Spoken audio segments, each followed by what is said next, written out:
Hello, HTML tutorial সিরিজে আজকে আমরা দেখব মেইন ট্যাগ, মার্ক ট্যাগ এবং মেনু ট্যাগ। মেইন ট্যাগ দেখার জন্য আমরা আমাদের HTML এ বয়লার পেটটি নিয়ে নিয়েছি একটি HTML ফাইলের মধ্যে এবং সেই ফাইলটিকে আমরা ব্রাউজারে রান করে নিয়েছি। এখন আমরা মেইন ট্যাগ কি সেটি দেখব। আমরা মেইন ট্যাগ লিখি MAIN মেইন। মেইন ট্যাগ লিখলাম। তো মেইন ট্যাগ কি? মেইন ট্যাগ হলো একটি ইউনিক ট্যাগ, অর্থাৎ একটি ইউনিক আইডির মতো যেরকম আমরা একটি ডকুমেন্টের মধ্যে শুধু একবারই এটা একটি ইউজ করতে পারবো। তো এখন আমরা কোথায় ইউজ করতে পারবো? আমরা যে কোনো জায়গায় ইউজ করতে পারবো মেইন ট্যাগ, তবে একবার ইউজ করব ওই ডকুমেন্টের মধ্যে। যেরকম আমরা হেডার কিন্তু ওয়েবসাইটে একবারে একটি হয়, উপরে হেডারে ইউজ করতে পারি, মেইন ট্যাগের ভিতরে হেডার ইউজ করতে পারি, অথবা ফুটারে ইউজ করতে পারি, অথবা ফর্মে ইউজ করতে পারি, অথবা টেস্টমোনিয়াল অপশনে টেস্টমোনিয়াল এখানে ইউজ করতে পারি মেইন ট্যাগের ভিতরে সবকিছু। মানে যেটি আমাদের মেইন কন্টেন্ট ওয়েবসাইট সেটিতে আমরা ইউজ করব। আমরা মেইন ট্যাগ লিখলাম, তার ভিতরে ধরো আমরা একটা S4 নিই, তার ভিতরে লিখলাম যে উই আর সি দিস, এটা লিখলাম। আর এখন আমরা এখানে একটি ট্যাগ নিলাম, ধরেন সেকশন ট্যাগ নিতে পারি, সেকশন ট্যাগ নিতে পারি। তার ভিতরে আমরা একটি ডিভ নিতে পারি। ওকে, তো ডিভ ভিতরে আমরা লরেন দামি কন্টেন্ট দিলাম, কিছু আমি টেক্সট সেভ করলাম। এখন বিষয় হলো কি, আমরা এখানে মেইন ট্যাগ নিয়েছি না, তার এখানে ক্লোজ হয়েছে। হ্যাঁ, শুধু আমরা এই মেইন ট্যাগের ভিতরে যা লিখছি, এরপর এই ডকুমেন্টের মধ্যে আমরা আর কখনো মেইন ট্যাগ ইউজ করব না, এই মেইন ট্যাগ ইউজ করব না। আমরা এরকম ভাবে আবার এখানে মেইন ট্যাগ নিব। হ্যাঁ, এটা কিন্তু হবে না। ঠিক আছে, তোমরা এই মেইন ট্যাগের ভিতরে পুরো ওয়েবসাইট করো, সমস্যা নাই। হ্যাঁ, এখানে মেইন ট্যাগ, তার ভিতরে সেকশন নাও, তার ভিতরে আবার সেকশন নাও, কোনো সমস্যা নাই। মেইন ট্যাগটি হলো আমাদের একটি ইউনিক ট্যাগ, এটা মনে রাখতে হবে। এখানে আমরা রিফ্রেশ করার পর কিরকম আসছে, এরকম আসছে।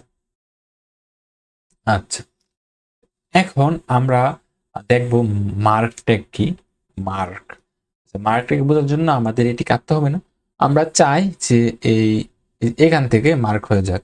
আমরা এখানে লিখতে পারি mark tag MARK mark. Mark tag ending closing করব। এখান থেকে আমরা কতটুকু মার্ক করব? আমরা এখান থেকে যে বলো লুপি এখান থেকে শুরু করলাম, কতটুকু মার্ক করবো? আমি চাই এই যে এখান থেকে এখানে এই কমা পর্যন্ত মার্ক হয়ে যাক, সেভ করলাম। হ্যাঁ, এখানে মার্ক ট্যাগের ক্লোজিং ট্যাগ বসালাম এবং পেজ সেভ করলাম, এন্ড ব্রাউজারে এসে রিফ্রেশ করলাম। দেখেন এই বড়ের উপর এখান থেকে এই কমা পর্যন্ত মার্ক হয়ে গেছে। অর্থাৎ মার্ক ট্যাগ মানে আমরা কোনো কিছু মার্ক করব, সেটিকে মার্ক করতে পারি। যেরকম আমরা অনেক ওয়েবসাইটে দেখি যে কোনো একটি ইম্পর্টেন্ট টেক্সট ডেসক্রিপশনের ভিতরে মার্ক করা থাকে, সেটিকে হাইলাইটস করার জন্য একটি মার্ক করতে আমরা ব্যবহৃত করব মার্ক ট্যাগ। আচ্ছা, এখন আমরা দেখো মেনু ট্যাগ। মেনু ট্যাগটি অত ইম্পর্টেন্ট না হলেও এই মেনু ট্যাগটা আমরা হেডারে ইউজ করব।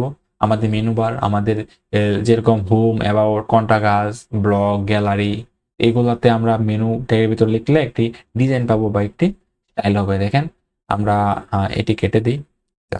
তোমাদের এই পুরোর জন্য আমি কিন্তু এর আগে অর্ডার লিস্ট এবং আনঅর্ডার লিস্ট কি সেটা দেখিয়েছি, ইউএল এবং এলআই ট্যাগ। তো আমরা আমরা একটি এখানে ইউএল বা এলআই, আচ্ছা আমরা এলআই নিই। আমরা এই এলআইটিকে কপি করি, কপি করে এটিকে আরো মাল্টিপল বার পেস্ট করি, পেস্ট। আচ্ছা, তিনবারে থাক। এখানে আমরা ধরো নিলাম হোম, এখানে নিই আমরা অ্যাবাউট অস, এখানে নিই আমরা কোনটা গাছ সেভ করি। এখন যে বারবার রিফ্রেশ করে যে এরকম লিস্টটা থাকার কথা এরকমই আসছে। আচ্ছা, এলা যেরকম আসার কথা এরকমই আসতেছে। এখন আমরা এখানে মেনু ট্যাগটা নিব, মেনু মেনু ট্যাগ। আমরা এখানে মেনু ট্যাগটা নিব এবং এটাকে ক্লোজিংটাকে এলআই এর সব শেষে পেস্ট করব, সেভ করব। এখন আমরা মেনুর ভিতরে এলআই ট্যাগ দিয়ে দিয়েছি। এখন যদি আমরা এখানে রিফ্রেশ করি, এখানে খেয়াল করবা, রিফ্রেশ করি, দেখো এই যে এখানে কিন্তু এরকম আসছে। অনেক সময় কি হয় যে আমরা এখানে একটু মেনু বাইরে আমরা এখানে একটি ধরো এখানে একটি S5 S5, তার ভিতরে আমরা নেই মেনু। ওকে, মেনু দিয়ে সেভ করলাম। এখন তোমরা আসল এরা বুঝতে পারবে। দেখো এই যে এখানে মেনু এবং এখানে সুন্দরভাবে দেখাচ্ছে। হ্যাঁ, আমরা কি S5 না দিয়ে এটিকে আমরা পি ট্যাগ দিতে পারি, তাহলে বুঝতে সুবিধা হবে। এই যে দেখো কত সুন্দর দেখাচ্ছে, তাই না? এই যে কত সুন্দর দেখাচ্ছে। আমরা এই যে এইভাবে মেনু বা এই স্পেস দিতে গেলে মেনু, আর মেনু ট্যাগের ভিতরে আমরা মেনু বার দিতে পারি, মেনু ট্যাগ ইউজ করতে পারি। মেনু ট্যাগ নিয়ে আপনারা ইউটিউবে এত ডিটেল ভিডিও পাবেন না হয়তো বা।